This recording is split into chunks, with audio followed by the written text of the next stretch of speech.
is the typical way. All right.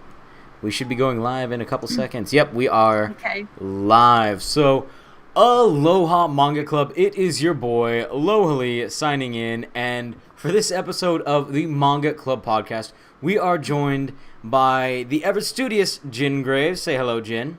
What's up, guys? You didn't say hello, Jin. That totally wasn't right. Back up. All right, Hello, guys. Hello, guys. And we're also joined by Miss Lita Kino.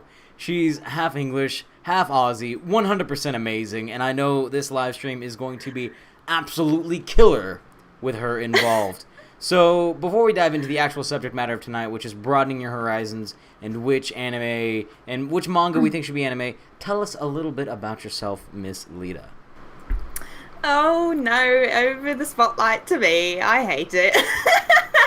Well, hello everyone. I am known as Lita on the interwebs. I am a blogger, an anime/manga YouTuber, and I have a long history with anime. I've loved it for over 10 years, and it all began when I was about, 10, between the ages of 10 to 13. Because I'm not from, as Lohali said, I'm not from Aussie. I live here, but I'm originally from the UK. And I grew up with, there was Toonami in the UK. Some people think that there wasn't Toonami. And we had like Cartoon Network, Boomerang. And I grew up with the usual Sailor Moon, Yu-Gi-Oh, Pokemon, Beyblade really was my massive jam back in the day. People think it's ridiculous, these spinning tops with these celestial beasts that come out of them. What is that really excited to be about? I thought I was a weirdo because I was like the only one that really loved Beyblade and everything. Excuse me, Beyblades were amazing. We actually had a gambling ring in elementary school for Beyblades. So anyone who knocks Beyblades obviously never played it to the same level of intensity that we did. So Beyblades is awesome. Yes, but I had a massive obsession with it. I wrote fan fictions about it. I still have the one that I wrote when I was like 11. That's like 80 pages long, and I think there was like 15 chapters. It's pretty long. I can't believe I still have the original copy. And had a massive first crush on Kai. It's always the bad boys that sometimes always get me. I loved everybody, but it was always Kai. I used to have this one VHS tape. It would always play on a Saturday morning, and I would be using that same old tape, and I'd run it ragged to one point. It broke because we had no more VHS tapes in the house.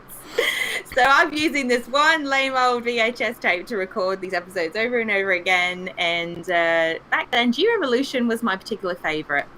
And Discotheque Media, those anime blessed distributor gods to me, they announced this year they were going to re-release all 3 seasons of Beyblade. And I need to get my hands on them as fast as possible to relive my teenhood big time. So I'm really excited about that. Okay, I do need to ask before we sweep this underneath the rug. Mike pointed this out. Beyblade fan fiction. Is this like which Beybladers would go up against each other, or which Beybladers would go out with each other, or a little bit of both? So my story, because I had a huge Kai thing, there was a romance aspect to it, and then there was a battle aspect to it. So it was a mixture of both. Like, yeah, battle shonen romance in a way. My story was. And no, I'm not reading anything out. I don't know if it would be channel approved. No, it was very, very PG friendly. And hello, mister. Is it a girl or a boy? That is Smokey. He is, yes. He has made his nightly appearance to let you all know that he exists. That's okay, I have a black cat myself, so Black cat hood. He wakes me up 5 minutes before my alarm goes off. Like, it doesn't fail. Like, oh, you want to be up at 5? Welcome to 4:55. Love him, but dear Lord. Oh, man. And then, man, I am terrible at pronouncing this name, so I apologize for this one. Kakadi Da says that Metabots was superior to Beyblades. Is that a fact? Oh God, I don't know. Like, you see, I haven't ever watched the new Beyblade series that have come out over the years. Like Beyblade Fusion, I've stuck to old school. Being I was born in the 90s, I love the 90s era. It's my jam. So, I'm not gonna lie. One of my friends at the gym, his son is in love with Beyblades right now, and he brought them out. And these, sorry, Jack, but you're a great kid. But man, the Beyblades of now are like so inferior. They have plastic weighted rings. Like, they don't have springs. They don't lock into the actual launch pad. Like, no, yeah, the like, designs they're are just terrible. It's the worst. And I remember, like, my Beyblades, like, if somebody decided to, like, go rogue and launch it at you, like, you actually had to dodge it because it might genuinely concuss you, kill you. Like, these new ones, I'm afraid if they launch it at you, it's just gonna bounce off your chest and you're gonna be like, oh, that was nothing. I have a friend in Sydney. She's like a massive Beyblade fan, and she still has her old school Beyblades and everything. And Because the rubber bottoms were indestructible. Jin, did you have Beyblades? I didn't, but I had a friend that actually lived with me for a while, and he would buy a bunch of. He had a whole thing, so I made mine, and I was like, "This is it. This is what I'm keeping, and this is what I'm using." And it's like completely defensive, and he probably went through 40 different ideas trying to figure out how to stop it, and it was indestructible. Well, yeah, because the way that you cheat at Beyblades, and correct me if I'm wrong about this one, Lita, is you have to literally, like, if you're going to create a defensive one, just get as much weight as humanly possible and then make sure it's one of the lower ones to the ground, because then nothing is going to actually be able to hit it and knock it off balance. It's the same in all the Beyblade seasons, to do with all the Beyblade wielders and that, with their Beyblades. It was all about weight, especially like Max. Max, his Beyblade was weighted down a lot. He even stated that in a few episodes. So yeah, it's all about weight. The more weight, the heavier the defense. The lighter, the more attack force that you have. So, unless, of course, you have a little pit dug out in the back of your schoolyard where it was literally just big enough to launch like 3 Beyblades at each other, and the pit was so like angled down they just ram into each other until all of them stopped moving at the same time. And then eventually you'd figure out that you could ramp them up and hit your opponent in the chin. Don't know how we figured that one out. Definitely never tried it. No. Definitely not. I never had the chance to like buy a Beyblade or anything because my parents didn't let me. And one of the fascinating things was I remember scrolling through the internet and I found that there were these Beyblade championships in the US. Or like, this is a thing? And I kept watching it online. They had it. They're playing a live show, and I watched it all the time. I thought, I can't believe this is even a real thing. It was so funny to me. It was awesome. I mean, that was my childhood. And then again, we ran into the major issue of I went to a private Catholic school, so they obviously didn't approve of gambling for small children, and they found out that we were betting specific parts. Like, we were betting the soul of our Beyblade, we were betting the weights, we were betting everything, so these things were completely customizable and interchangeable. And it got to the point where one kid went and complained to the office, so they said no more gambling. And they made me return all of the Beyblade parts that I won from a kid, and I ended up giving away all my parts because my parts were mixed in with the bag, and he claimed that they were his, and I was like, I'll never forget this. And that kid eventually gave me my first burned CD of System of a Down, and then I eventually forgave him. It's a weird life. It is. All I got away with in my high school was trading Pokemon cards. That's all about you could really get away with. So, thinking of that, when I was younger, one of the biggest regrets in my life was I traded my shiny legendary Articuno card at the time. A kid duped me for a measly Weedle. I traded my shiny Articuno card. It was a limited edition. They just brought them out, and I traded it for a Weedle.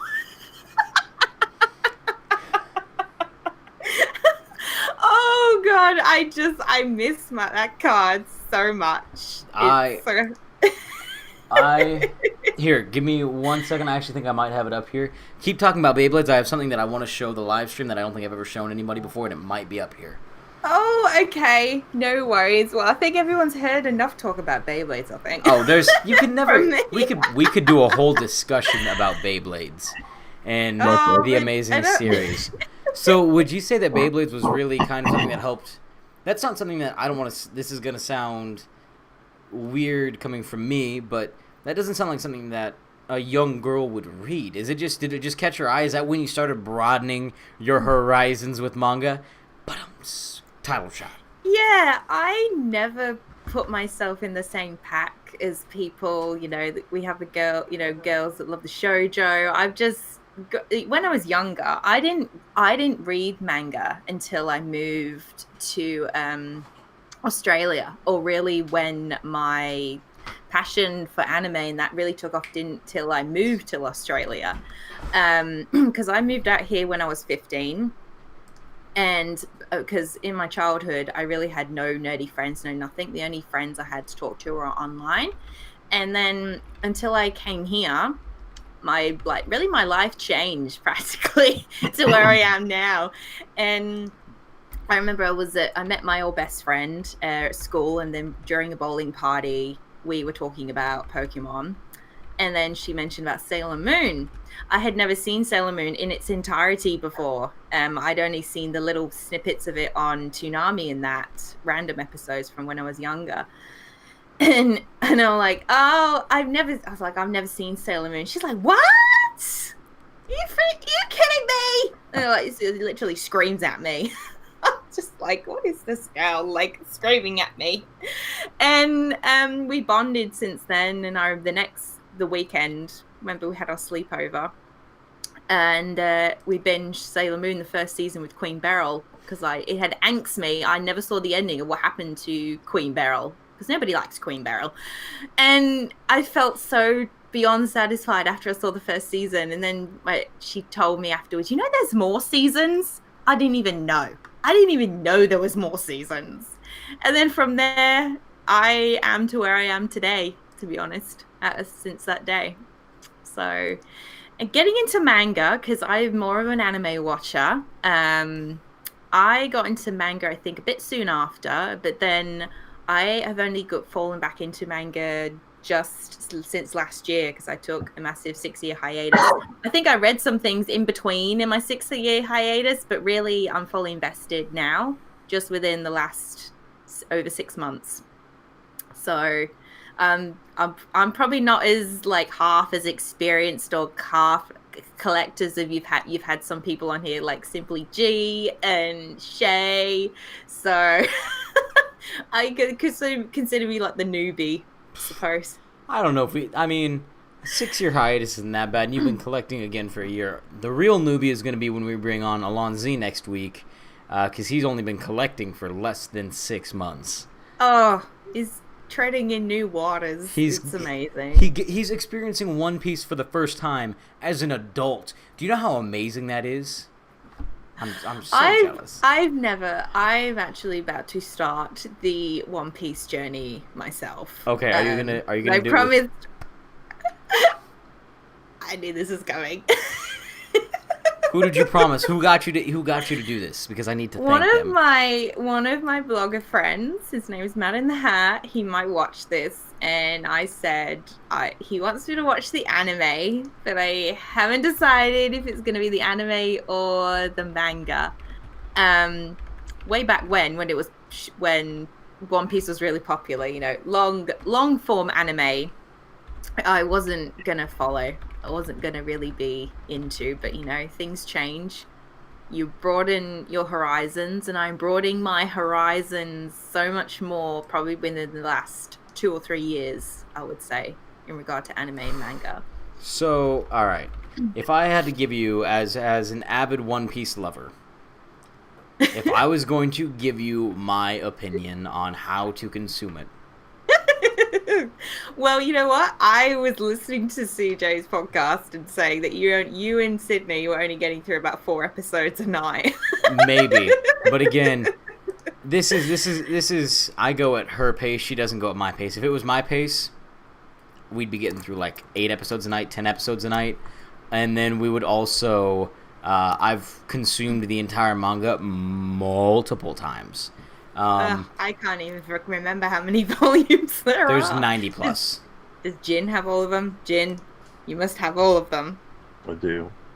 No. How many times have you reread them? I only read them once. Once? Oh, so Loha Lee wins this round then. Of course. And I mean, Too Spooky in the chat right now, he has made so many top 10 lists, it's ridiculous. I'd consider him much more of an expert than me. I'm just a lover. He's an expert. Who? I know, he is the expert here. I've seen, I watch your videos, Jen, and I've seen your collection. It's like, oh man, he's got some knowledge under his belt, which is a good thing. You should utilize it, and you do, because that's good. Yeah. That's right. Oh man, if I was gonna consume One Piece again for the first time, I would have to still go manga. It doesn't even matter to me at this point. Just the amount of filler in the anime is very off-putting for a lot of people, and I feel like with there being 40 chapters, it's easier to consume, 20 chapters a night than it is to consume 20 episodes a day.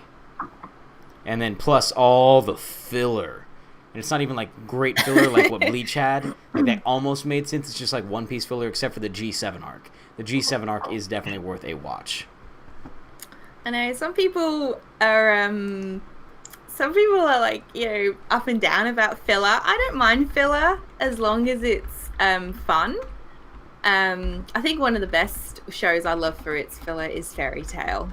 I love the filler in Fairy Tail, but I'm behind on Fairy Tail, and I'm glad I'm not near the final season right now because I don't think I can take it. I'm slowly gonna get there. Lovely. Yeah. Waves wins this battle. Gosh darn it. Yeah.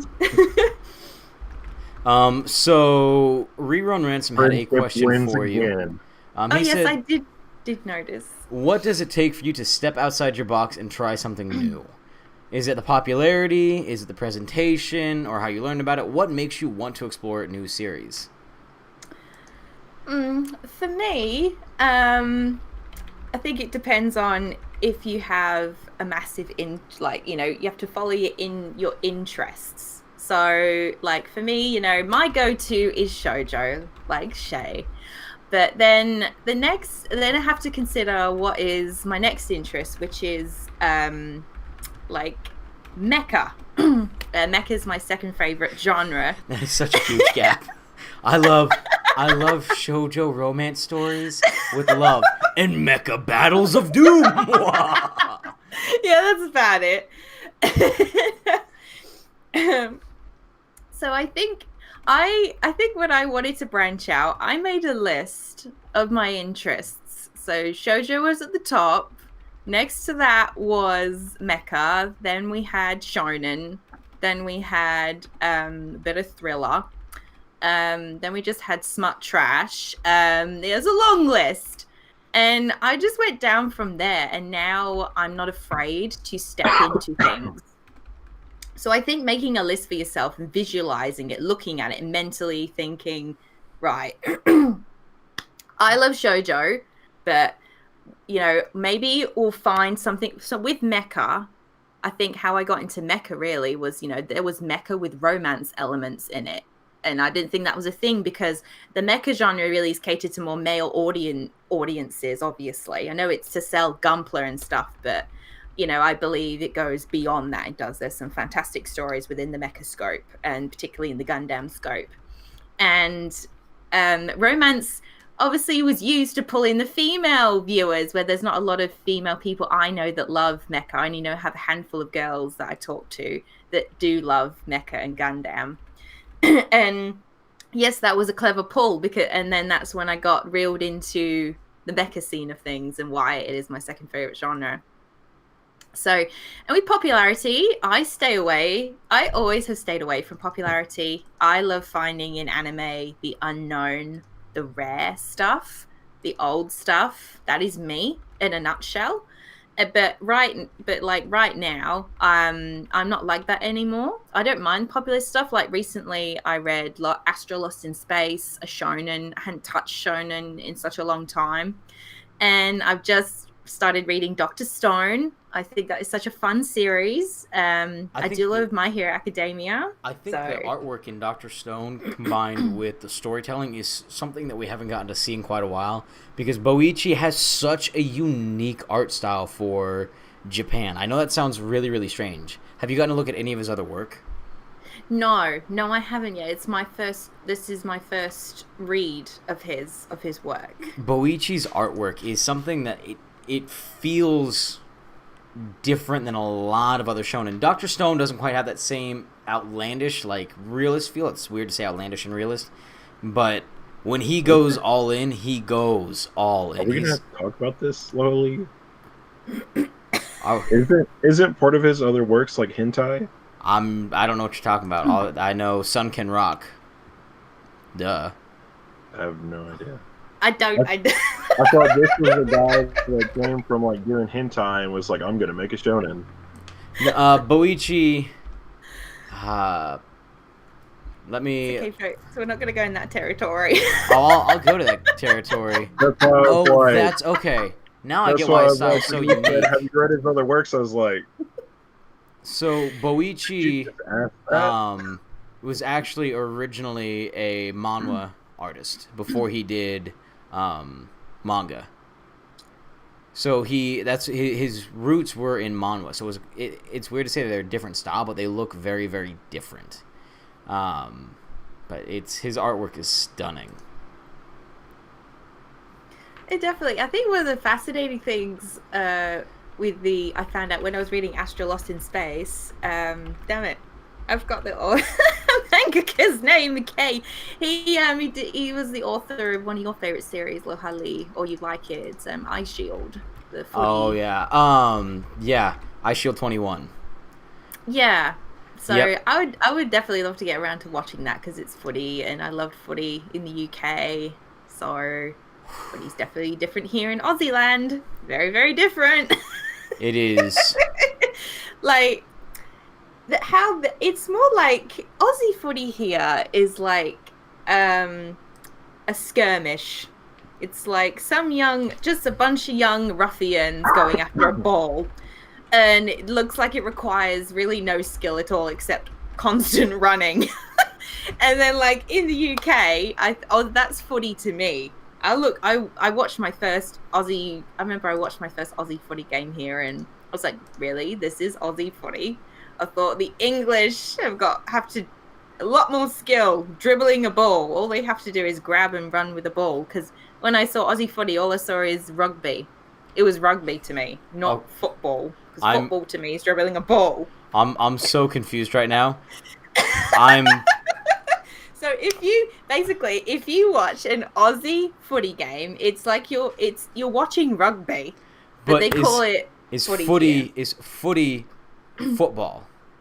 Yeah. Okay. Yeah. All right. Because my American brain has to translate all of that to soccer. I mean, yes, soccer. So in the UK we have soccer, but here they call it footy. But in the UK we still call it football. We do. So we use the two abbreviations, soccer and footy in the UK, whereas Aussie, they just call it footy. So, trust me, when I first came to this country, it's taken me forever to get around their Aussie slang, and I'm still learning. I've lived here, After talking with you and G for 3 hours, 4 hours a pop, I'm trying to pick up the vernacular, and I was pretty sure that footy was soccer. Jin has seen my confusion firsthand, but Whew. Y'all got some. I don't know if it's the Americans that have weird names for things or y'all over there, but like I say y'all, and I'm not even from the South. Everywhere's got their own thing, and I'm so sorry, everyone. We got sidetracked. It's my fault. We always get sidetracked. It's fine. Somebody, Linlin commented that we always get sidetracked. It's fine. So, Rerun had a question for Jin, the master of broad horizons. Do you ever cut your horizons off and say, I'm not going over there? Do you draw a line in the sand and say, my foot is not crossing that? Because I know that I've crossed that line a few times myself. Not really. I mean, usually if it's like something like lolly and it's not an older woman or whatever inside of the body or whatever, usually I don't cross that line. But I like to think myself more of like a pioneer. You know, that's a good way to look at it. Finding stuff, because then it's kind of like if I find something else that I like that might just have like a little twist, that it might be something else that somebody else would like. I can agree to that. Because, I mean, you, of all people, have the widest horizons of people that we've had on the show with, you know, nearly 10 billion volumes on your shelves. He's read more than us. He's, again, like I said last week with CJ, if Jin hasn't even read 5% of his manga, TBR, which is, again, still pretty good. We're talking 500 volumes. It's TBR right now. What is your TBR, Jin? Did you finally figure it out? You said one shelf, but a shelf doesn't hold 500 unless you double stack it. It's not one shelf, it's two shelves. I'm over this. So done with you. You always see the shelves, though. I do. I'm so done. Do you need another quick glance? No, it gives me a heart attack every single time. My TBR is really, really small right now. There's only like 5 volumes. I'm falling behind on my TBR because I was planning on reading when I went on vacation this weekend. Broaden my horizons, read some things that I wouldn't normally read. Might have picked up Jack Frost, you know, a couple different things that Sydney wanted to read, like Black Lagoon. But I also picked up Aragon from the Inheritance series to reread it, and I ended up purchasing the second one, and I'm about a third of the way through that one right now. It's been tough, guys. I've been reading actual books. I don't know if I'm doing okay. I'm checking my heart rate. Like, I haven't had a heart attack and I don't feel sick. It's just weird. Oh, Aragon. Aragon was one of the very first medieval type movies I watched when I was younger. I loved my medieval stuff when I was much younger. I still do. And I never got into wanting to read the Aragon books. For some reason, I didn't. They're not terribly well written. They're not. Shay and I kind of had this discussion. They're not greatly written, but they're not the worst. I mean, they're not written for adults, so it doesn't matter. I have a 4th grade reading level sometimes. Obviously not when you read that book. Shh, that's hurtful. I'm crying on the inside. I just wanted to add something about broadening your horizons, something that I have always done, which is borrow a volume 1 from your library. And an example I've done of this is a series I dove into recently, one called After School Charisma. It's about this academy with these clones of famous people from history. So we have Adolf Hitler, oh god, Queen Elizabeth, I'm sure, and some other famous faces. It's a thriller. It's supposed to be known as a seinen series, and I read the first 3 volumes, and it wasn't for me. It wasn't, and that I thought that was fine. I broadened my horizons on that, and I sometimes don't even go by demographics. Sometimes like, this is a seinen. I'm like, oh, it just seemed like a slight thriller series to me, a historical thriller. I go by genres, not by demographic. If I recommend something to somebody, if it's shoujo, then obviously I'll say shoujo. But most of the time I'll say, oh yeah, this is like a cute, fluffy romance. You'll like it. Blah blah blah. Give me a good romantic comedy like Good Luck Chuck, and I will read it. Oh man, that's totally something that I've been telling people recently. If you're not asking questions before you recommend a book, you're doing it wrong. Because Yeah, I would. a lot of people will say, "Let me recommend my favorite one to you," and then it might be like 5% of people like that one. So I kind of am like, "Hey, what do you usually like to read? What was the last five that you read? You know, what stuff are you willing to read through? Are you willing to read like a long series or a short series? All this other stuff." And then kind of say, "Hey, I think this is for you." And then I'll give like 5 suggestions. 5 I think. suggestion. That's a lot of suggestions. I can barely count to 3.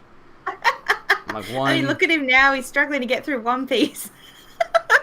The anime. I'm sorry. I've been binging Brooklyn Nine-Nine. Binging Brooklyn Nine-Nine. Oh.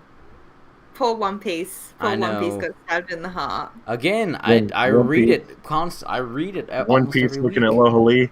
Are you cheating on me? I have to wait for Sydney, guys. She's the one watching it with me. I know. Always wait for the women. Never wait for the men. Hey, Lohali, do you have a birthday or anything coming up that you can say, for today, on our date time, I just want to watch One Piece the whole time? No, literally, her birthday's coming up. Sydney, would you want to watch One Piece all day on your birthday? She's looking at me from the shadows. She has her bridal shower, so I'm going to take that as a no. I think I'm going to get hit once this is over because I'm blaming her for not letting me read One Piece. Are you shaking your head at me right now? The cat's asleep, so she's not talking to me. The cat's more important. Oh. So... I'm loving this conversation so far. Oh, that's good then. You have your fangirl face right now. That's what the folks want to see. Here, for all of you watching fangirl face right now, for those of you that are listening, everybody get a screenshot right now. You missed it. Somebody's going to screen grab that and use it as a thumbnail somewhere at some point in time. Alonzo will probably put it in his next thumbnail. I am definitely putting that in my next thumbnail. So, what are some genres that you would love to try? Like, different horizons that you haven't gone to? What, Jen? So this is my video idea. Uh-oh. Oh, no. It's going to be, can men fangirls, and it's going to be your picture. Yeah, obviously I can fangirl. I'm the biggest... You do realize that I'm, like, the biggest fangirl on this channel? Like, I get excited when we get somebody who's, like, I've never even heard of on because they're here and they're a friend now. I get more friends. I get so excited. Like, if you were to pull somebody random off the street and say, hey, this is our next guest, I'd be like, oh my god. It's a homeless guy from the corner of 12th. You never know who you're gonna pick. You're gonna pick off the street. It could be. Didn't you say that you have like a really good like burrito truck like by you? What if I just pulled that guy off the street and you were like, I know who that is. My favorite burrito truck guy. Shh. One of them is run by a bunch of ladies, and they make amazing burritos. The other one has a lady at the front counter and 2 gentlemen running the grill. So please, I know who everybody is. I'm surprised you don't have a side headband business, Lohali, because you would fit into Aussie society very well, especially with the surfer dudes. I would love to. My only problem is, as I was telling you before in the live stream, the pre-live stream talk, my grandma was 100% Irish. My grandfather was 75% English. My grandfather on the other side was German, and my grandmother that he was married to was Czech and Slavic, Czechoslovakian. I have literally no genes in my body that allow me to tan. It's physically impossible. Like, you see this red, like, right here? Like, this red across the yellow? That's the color that I get. I went to the lake this weekend, and I didn't get a tan. I got a red. Oh, wow. Oh. Well, Well, you'll you'll cope in 105 Fahrenheit. Here you will. I I'm You can grill a mackerel in the road, literally. I grew up so I grew up in I live and I grew up in one of the totally off topic. This is gonna take like 30 seconds, guys, I swear. I've grown up and lived in two of the widest ranging temperature like areas in the world. So during the winter, it's dropped down to like 20 below zero. And during the summer, it has gotten as high as 120, 115, 120. And that's within the span of like 8 months, 9 months. Like January, February, like it's been like that negative 15. And then June, July hits, August, July, it's gotten like 115. Like, my body's like, no, bro, your temperatures are whack. You're dead. Especially when find you lying on the side of the road. I mean, it's better than where I live. You know, they have a little chart thingy, and they always joke about it. They go, here's fall, here's spring, here's summer, and here's winter, and everything. And they go, and this is basically where you live at, and it's all four of them connected. Yep. Because every day is like that. It could get super cold in the morning time, and then heat up and be like super hot. It's brutal. Anyway, so the question that I had before we got off topic on how badly I don't tan, are there any genres that you really want to explore? Like any horizons that you're sitting there looking at going, man, that seems like something that, you know, I'm not sure if I'd like it, but I want to jump into it. I know you said One Piece, but that's an epic. That's not really a genre. What's something that you're like, you know, what's on your list right now to broaden the horizons? One name, Junjoi Ito. Oh, horror. I can't say it the other way, otherwise it comes out very, very wrong. And he has been quite a known fascination to me since I got back into manga over the last 6 months, and I've just not had the inkling to pick up his work because, as a horror in general, I would rather avoid horror movies. I don't do well with horror movies. Like, I'm good with terrible horror movies, terrible ones that are funny. I'm good with those, but real ones aren't just your regular scaredy cat. Yeah, Screamer girl, you know. I can't even do like awkward suspension parts in movies. Like a girl, like somebody is about to break up with their significant other, and I'm like, I have to fast forward through. I'm like, oh god, my stomach, I'm gonna die of a heart attack. I was like, this is too scary. What's gonna happen? Like I don't know what's wrong with me. Like right now, I'm watching the anime Psychopaths, and like a lot of people. I had someone tweet saying they couldn't get past episode, I think 6, because of how heavily graphic it is. Very heavily graphic. It has a thriller crime element to it. It definitely gives you Ghost in the Shell vibes, atmosphere, and that show is heavy. You know, it is heavy. And I'm just like, why can I get through this and I can't get through? I can't pick up a Junjoi Ito horror manga. Well, I think there's a difference between like gory and like something like personally, ethereally scary and terrifying. Like I can see dudes getting their heads chopped off, and I'm like, that's fine in movies. Yeah. But then I get to like Saw, I'm like, nope, can't do it. I'm out. This is done. Shoo, like that kind of. I think like I'm planning to like watch series like Berserk eventually and like read the manga and everything.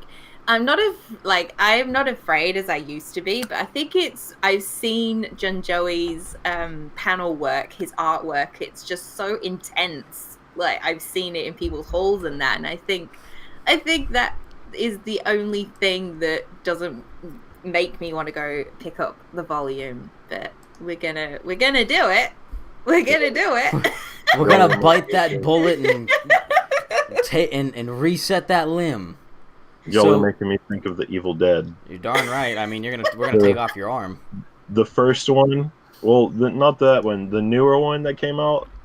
I sat down with my friend's family and slowly his mom left, his dad left, and his sister like came over and sat in between him and I, and she goes, "All right, I'm gonna sit here and watch this," and she left, and so I'm sitting there watching it with him, and it finally gets to a part, and he goes, "I'm leaving too."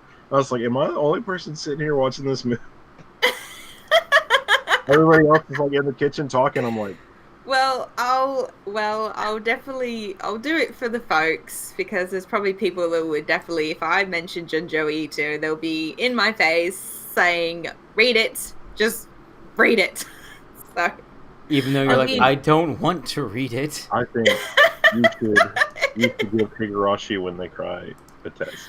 oh yeah, see, that's been on my list for years. Higurashi, yes. So I'm just like, why can't I'll jump into there. I was like, why can't I jump into Junjo Ito? So, what would you... This is kind of a branch off from another Triple R question, in case he's just throwing them out there today for us. What would you do to broaden somebody's horizons? How would you convince them to do it? Let's start with Jin, then we will do you, Miss Lita, and then we will go to myself. What would I do to broaden somebody's horizons? Yes. Oh, you tie him to a chair, and then you just put the volume of manga in front. You can't leave until this is read. You need to handcuff them. Rope's too easy. Right. You put them in the chair. All that's free is their hands. Like, you have to sit here and read this volume. I would just hypnotize them, Read. Give them a shock with thunder, No, I mean, usually that's kind of like where the thing I mentioned earlier, like the questions comes in, because if you can find something that will connect with the person, then it's easier to get them to read it. Yes. Just like, Luffy's happy-go-lucky and Natsu's happy-go-lucky, so I think Lohali should read Fairy Tail. I've already read Fairy Tail. Don't do this to me. We're not going to have this argument today. You gotta read the side parts, too. I don't need to... The bad parts is the second half of the manga. Well, the third half is really good. There's no third half. Oh, Takes you there to is. 100. That's like saying he's half man, half bear, half pig from South Park. That's 150% creature. That doesn't mathematically make sense. It's the man-bear pig, exactly. Oh. So, Lita, how would you convince him to do it? Broaden his horizons. Yes. Well, going back to when I said, well, what would I do? Maybe the chair option sounds really good, or having you off a cliff face, maybe. Oh, man. I'm kidding. But I think the best, thing is to ask, what if you could give me your top five interests in genre interests, starting from what your favorite thing is to your least favorite thing, and starting from your least favorite genre. But it's important to ask the questions. So like, this is more anime related, but manga, but I think it still applies. So my friend was looking for a new show to watch, and she's not a massive romance person. She doesn't like anything overly fluffy or anything like that, just something in between. And she really wanted to broaden her horizons, and I suggested Snow White with red hair. Because I feel that show, even though you feel like it's going to be you're walking into a fairy tale kind of anime romance. Oh, it's a prince, damsel in distress. You can come save me. And I told her I said, it's got that fairy tale atmosphere about it, that aesthetic, but it said it's the relationship between the main characters. I said to her, there's this great balance of admiration and respect that both the characters have for one another. And they brought a whole new dynamic to a romance anime that I hadn't seen before, and that's why I got swallowed up in it myself. And she came back to me after watching the 2 seasons, and she said, wow, like, I really love that. And ever since then, she's been diving into romances that get a little bit more on the fluffier side of things.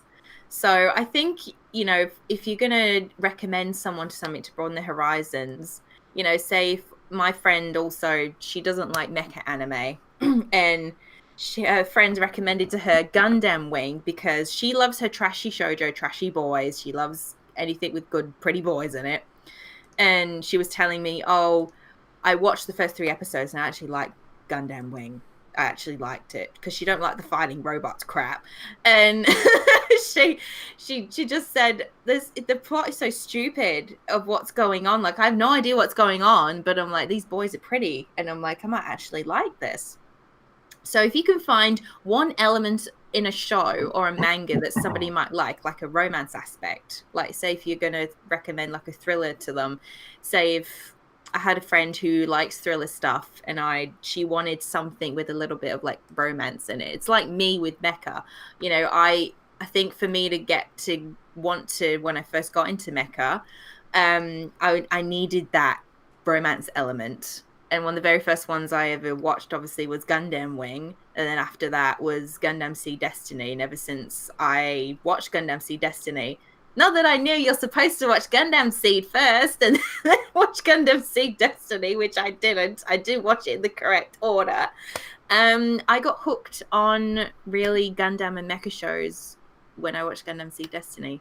So if you can find a small part of a show, a small element that somebody might be interested in, then I found it works and gets people to broaden their horizons. But it's always just trial and error. It's trial and error. And I also think people are afraid to dive into older series like the 90s and 80s because, you know, it's not, you know, it's old. The animation's old. But you know what? Back in those days, there's some fantastic storytelling within those years, and there's still so many series I have not seen. And I think one of the very first ones that blew me away, which broadened my horizons towards 90s anime, which is the Vision of Escaflowne, encapsulating romance or war and psychological element all put together, was fantastic. So that would be how I would go about recommending people broaden their horizons. Well, that's just making me look bad because my answer cannot top that. I should have gone next.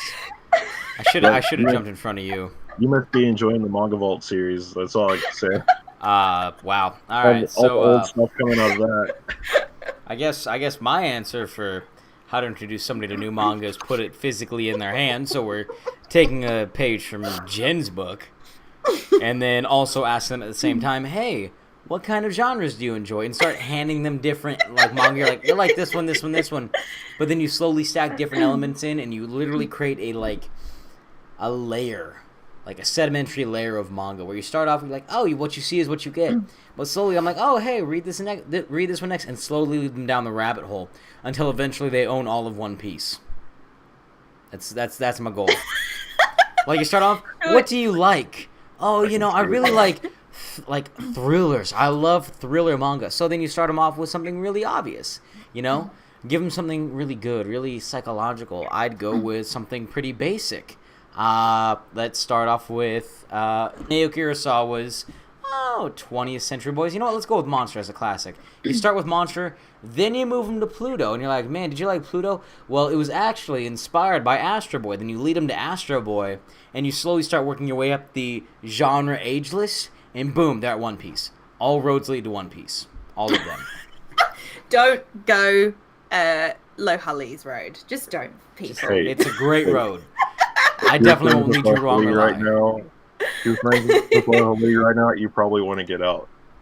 Shh. It's not that bad of a I ride.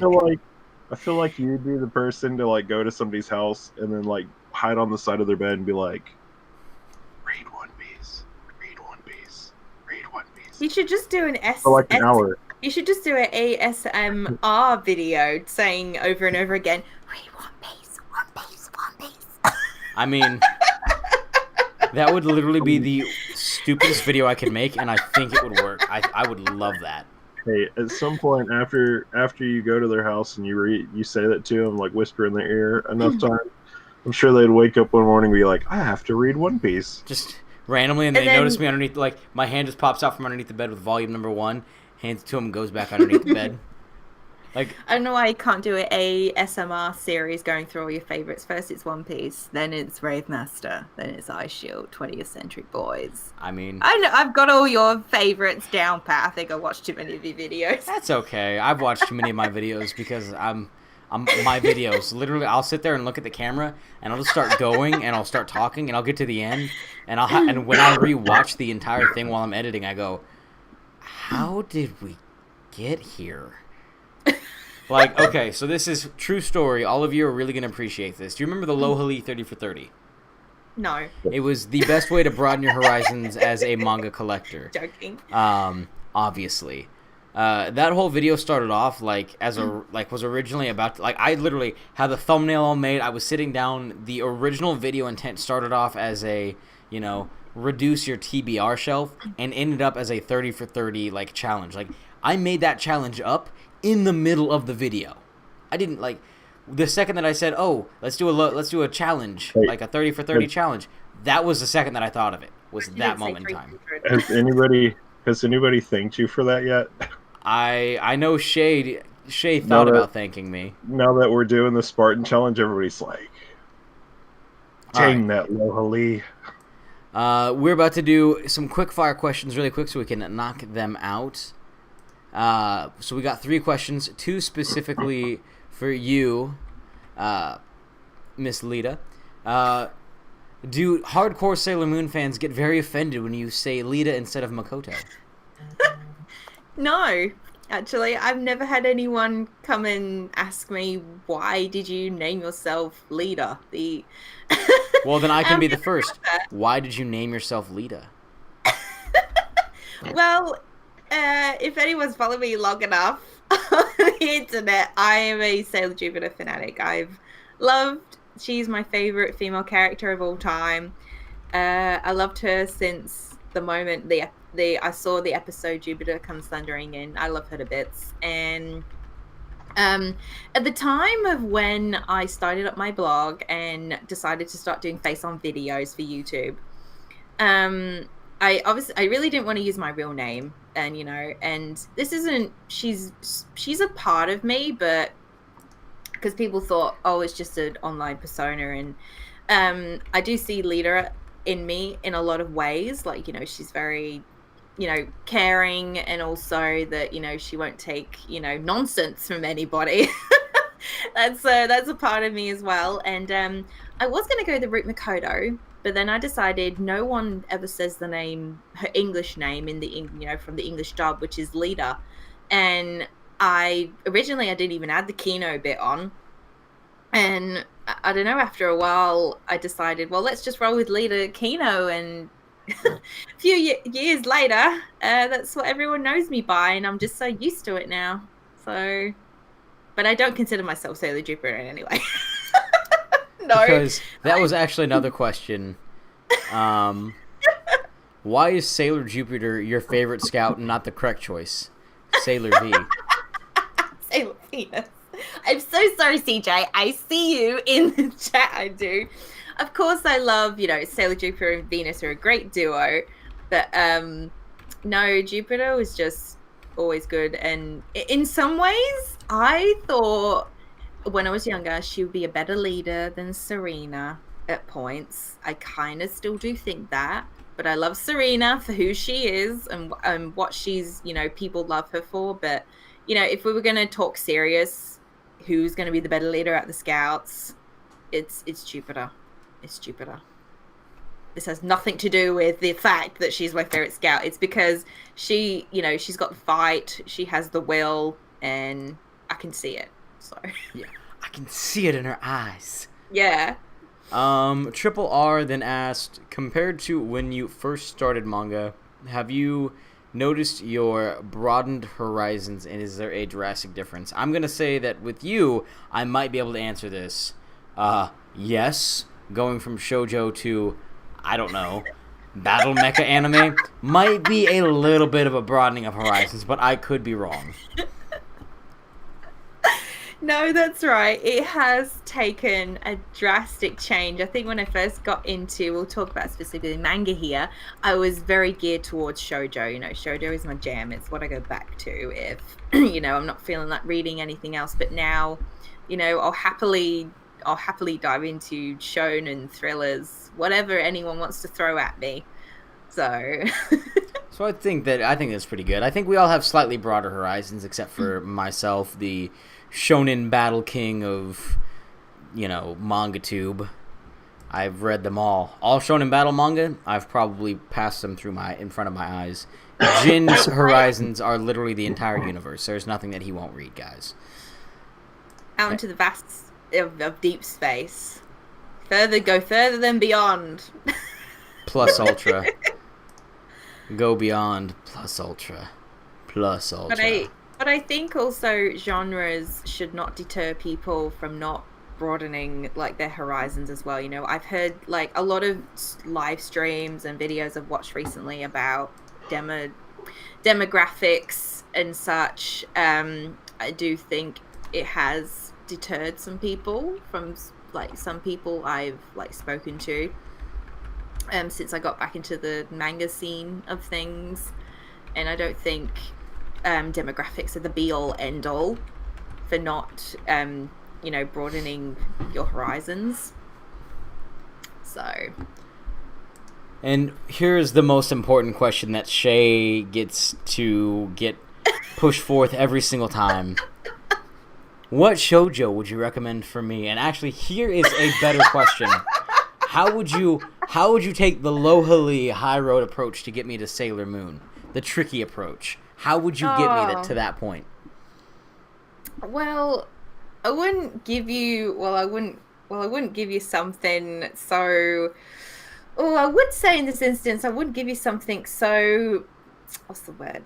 Fluffy. I could just give you a smut romance. I got plenty of those up my sleeve. But if we're talking on a serious level, my first choice would honestly be Kimi no Todoki. From Me to You. I know it's quite a popular one. I would in this instance suggest a more unknown one. I would, but it is a high school it is a high school romance, but I think a lot of people fall in love with the main protagonist, and I do, main protagonist is Sawako, and she is mistaken from the girl from The Ring. She's always called Sadako, and and she always makes these scary faces, and she's misjudged a lot, and that's something I resonated with growing up and such, and it's her transformation of going from this real introvert to the first time she experiences having friends, the first time she experiences all these things outside her bubble, and the way it's portrayed in the manga, it's just so touching. It's so impactful. And yes, there is the main protagonist. We have her love interest Kazuhaya, which doesn't start out that way. It starts out as respect. He's opened up her floodgates, and then it turns to love, but I don't feel it's rushed. And this is just from the anime, and I read some of the manga, and that pacing is still there. There's that respect, and then it forms into a blooming love between the two. It's very innocent. I don't think it's so overly sugary like a recently title I completed, which is called Honey So Sweet. That is a beautiful series. I know, Shay, you love it, but I wouldn't recommend it to him only because I think it might be too much on the first time, I think. But I would say Kimi no Todoki. But again, there's so many out there. So many I could give you, but that would be what I would personally give you. Oh man. We're stepping up the big guns, getting me. I feel like if I was gonna get you to read Sailor Moon, I think I would give you the option of, all right, you have to read Sailor Moon. What's up, everyone? It's Shay, and I'll think about it. But I have a very important question for the two of you. What series that is on my list that have you not read? Yours. On my very, very auspicious, massive list. I know that you haven't read One Piece, but have you read Eye Shield 21? No, there's a lot on your list I haven't read. I actually have started collecting Raidmaster digitally at the moment. I've only bought the first 5 volumes. I had to make the hard decision. Is it print or is it digital? I went digital because it's 35 volumes, and I do own the first volume, but that's like that's a precious keepsake. That is, it has sentimental value for me. I've seen the whole entire series of Raidmaster. I love Raidmaster growing up. Love the TV series, but I needed more obviously from the manga. But yeah, there's like Beck, your 20th Century Boys. I would love to start off with Beck, to be honest. From everything that you've told me, the way that you like, I don't necessarily want to say emotional stories, but Beck, I think, is a good non-traditional shonen manga. I mean, there's not like physical fights. I mean, there's obviously shonen tropes thrown in, but I think for somebody coming from shoujo, you know, that more understanding the feelings of characters and why they do things and having like a slow build up with the relationships, Beck does an amazing job at that. I mean, if you couldn't get it from my last video, I'm absolutely bonkers about Beck. Man, my alliteration is on point. But it's a good way to kind of ease yourself in, and if you have any understanding of music or any love of music, it's a great way to just kind of jump into the shonen series as a whole. Like I said, if you haven't read Beck, I highly recommend it. As for 20th Century Boys, I would actually recommend going with Pluto by Urasawa first. It's a little bit easier to comprehend compared to his normal stories, and 20th Century Boys is absolutely amazing. It is astounding how much I love that story. But if you are not used to how he writes and how he utilizes time as a way to tell the story, it can get a little bit confusing at times. Wow, there's me. I'm blushing right now, guys. And it's not just a sunburn. Look at the redness. It's getting all hot and steamy. And it's not because it's really sitting at like 80 because we haven't got to degrees. the smart talk yet. We haven't yet. No. But like I said, there is a question that I wanted to ask you both, which I know I wanted to cover in the stream, is what is a manga you would want turned into an anime? Oh, what is a manga that I would want turned into an anime? Jin, you're going to have to go first because I got way too big of a list. I got to narrow it down. Suikoden 3, my number 1. See, that's not even fair. You had that ready. Why do you want to see that as an anime, sir? Oh, because it's spectacular. I feel like if it got turned into an anime, it would be phenomenal. You're the worst. You are the absolute worst. I mean, I feel like my top 3 probably will never get turned into anime, and so like between that and Monster, it would be a long fight trying to get those to even be that way. See, this is my problem. Some of mine actually have been turned into anime, but they have not been translated into English properly. Like Hajime no Ippo has a phenomenal anime, but it has not been translated properly. Like, there are a lot, and I mean a lot, of fan dubs for it. I'm literally looking through my list right now to see what... Because part of it is I have to think of what I think would be... Oh, man, you're literally making this hard on me. I purposely stumped you for this one. Okay, you know what? I'd like to see The Breaker. The Breaker as as an anime. I don't know if it could be done properly just because it's such a unique art style.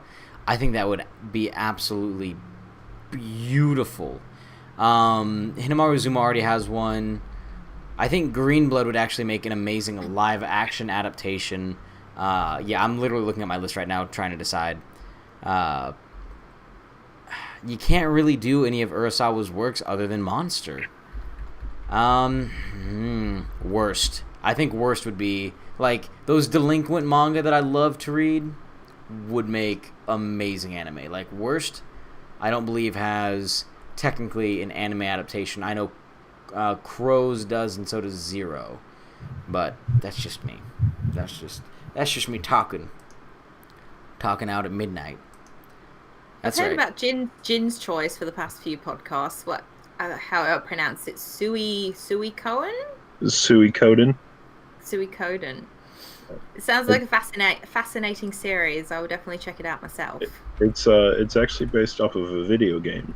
So I mean, we're closer to some stuff with that, but it's an older series that the adaptation was just perfect.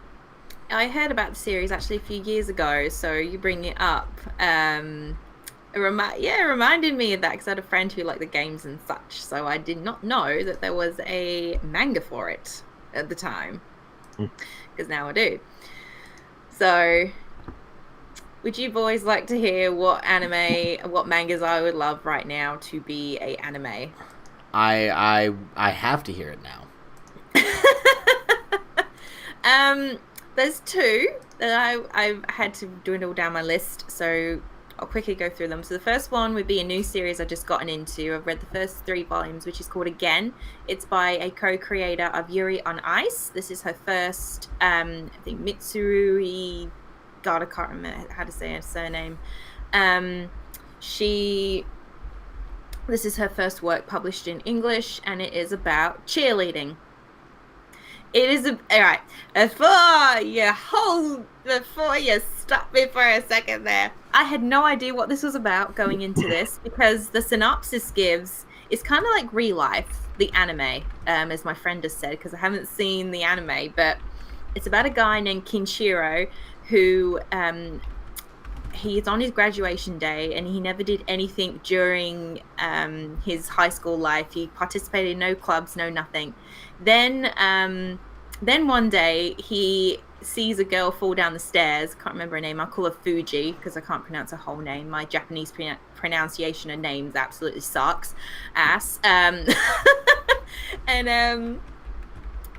And he falls down the stairs, and when these pair fall down the stairs, they're transported 3 years into the past, and they go back to their first high school day.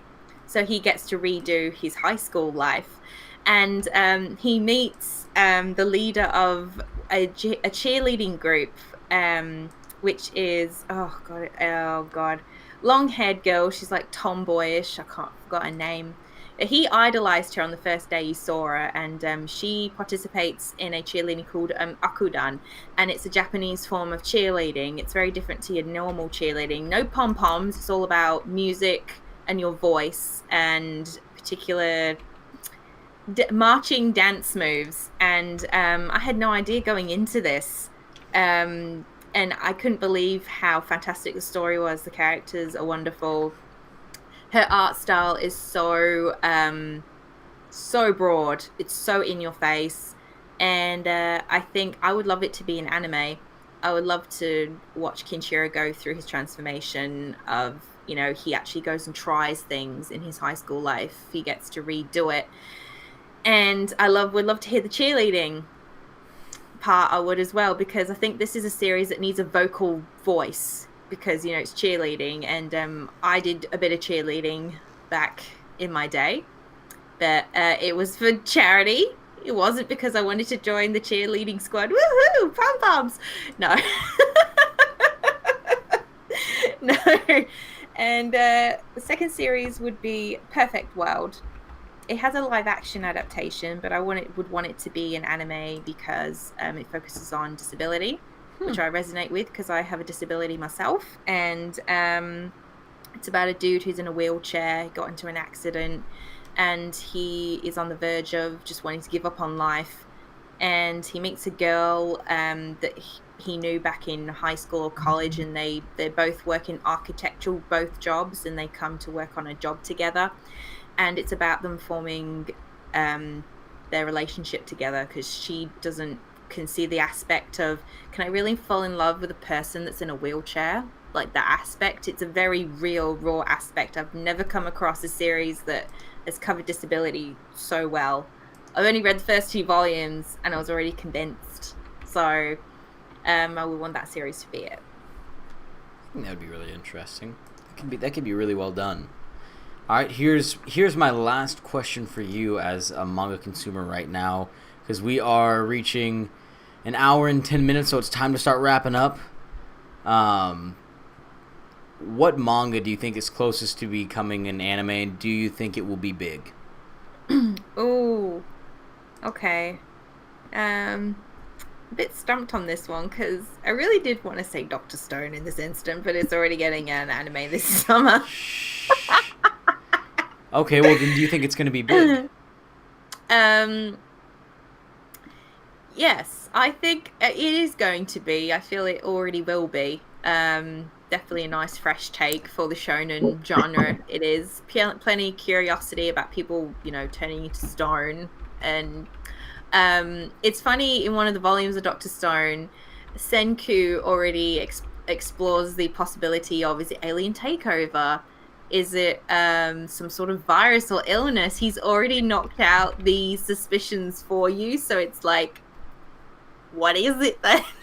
So that was funny. I like that aspect. But yeah, there's so many series. You never know these days what's going to be thrown at you that's going to get an anime adaptation. Like, I didn't think Astro Lost in Space was going to get an anime adaptation, and it is this summer. So that blew my mind. So who knows? What about you, Jin? Is there anything that you don't know? I already know what my answer is going to be. Because I don't watch a lot of anime. All right. So I guess that leaves my answer, and I am 100% going with Eden's Zero.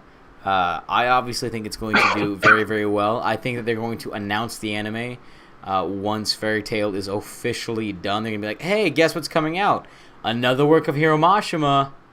And just throw it at people. I think it's going to do very, very well because it mixes a lot of the popular aspects of One Piece with unique worlds, combining that with Hiro Mashima's unique, oddly dark storytelling in this one. But I don't know if they'll be able to pull it off because the story actually got a lot darker than what I was expecting. Like, wow.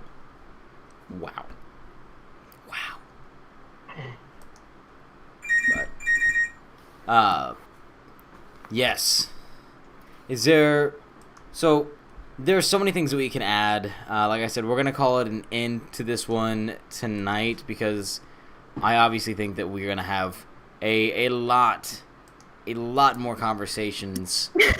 A lot more. There's no doubt that you are, I hate to tell you this, you're now officially coming back on no matter what happens. Oh, well, thank you. Thank you very much. I hate to tell you that you're being kidnapped to be a guest on the Manga Club podcast, but you are. So let's end this discussion here for tonight so we can leave everybody salivating and wanting more. Jin, if you want to tell everyone where they can find you, what you have coming up, the normal big things. Oh man, guys, you can find me over on the Jin Graves channel. Yeah. And new stuff that I have coming out, I have some more Manga Vault videos, obviously some more hauls, controversial videos, and as far as other stuff, I have my prototype t-shirt coming in at some point. Ooh. And we got business cards. So business cards? Do you want me to show one? They are pretty dope. Do you want me to show one? I would love for you to show one. I mean, if you don't. Yes. Let me pull it out of this box.